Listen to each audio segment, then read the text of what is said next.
আমাদের কিছু ভাইয়েরা অবশ্যই এভাবে বলে থাকে, গরু কত হলো? 60,000, 1,20,000, 2 লাখ টাকা। ও মাশাআল্লাহ, জিতে গেছেন, এই বাজারে এই দামে তো গরু পাওয়াই যায় না।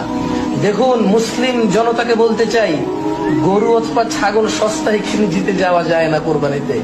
কোরবানিতে জিতবে সে যার কোরবানি আল্লাহ সুবহানাহু ওয়া তাআলা গ্রহণ করবে বা কবুল করবে, আর কোরবানিতে হেরে যাবে সে যার কোরবানি আল্লাহ সুবহানাহু ওয়া তাআলা গ্রহণ করবে না, যা লোক দেখানোর জন্য কোরবানি হবে, সালাত আদায় করে না, যাকাত আদায় করে না, হজ ফরজ আদায় করে না, বা শিরকে নিমজ্জিত, বিদআতে নিমজ্জিত, অথবা হালাল টাকায় কোরবানি হচ্ছে না, জোর জুলুম, অবৈধ অন্যায়, দুর্নীতির টাকায় লোক।